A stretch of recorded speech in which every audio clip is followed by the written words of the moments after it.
blink of an eye. Blink of an eye. I'd say in the demoing process, this was one that came together really quick.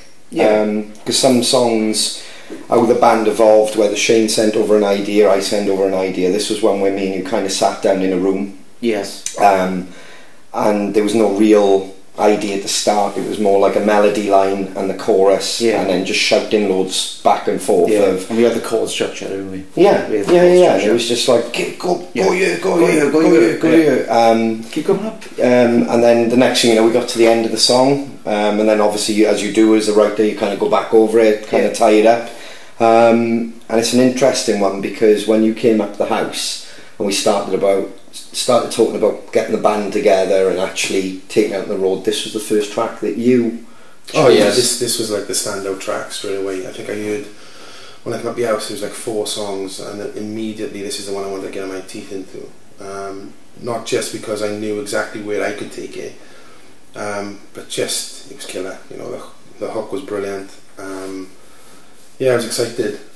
We sat down, didn't we, and we talked about, obviously we had the chorus, we had all the music kind of then, and we were like, what's the song about? And we talked about it being more like when you're growing up and things change. Like for example, there's a lot of fields and commons around where we live, and now they are supermarkets, or our old school where the 3 of us went, there's like loads of houses now propped up where we used to play football and rugby and stuff like that. Yeah, and pub shops and like venues and stuff are all boarded up, and it's just like a massive difference to when we were kids. So the song was about that really, how everything has changed and gone in the blink of an eye. But then the good thing about Blink is it's so like universal, that lyric.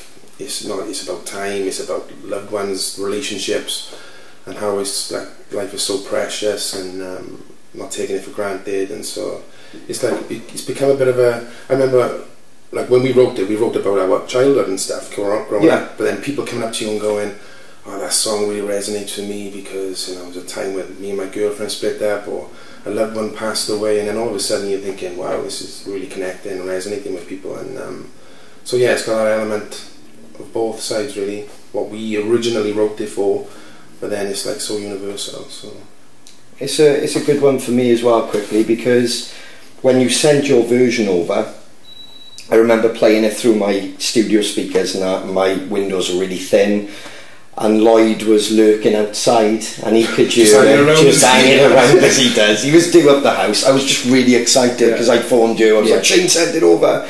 And for me, that was the turning point of the Crows, even though we didn't have a band name back then, because when I heard your voice on the track, I knew you were different to every singer that we had envisioned. Yeah, you said that to me, didn't you? Yeah, I said, you've got to hear this track, and I know it's the slowest one that we got, because funny enough, Blink wasn't even named at the album. I remember when we kind of finished it, it was like, probably won't even get on the record, and then when you done your version, even a small part of us was thinking, probably won't get the record, we'll put all the heavy ones on there.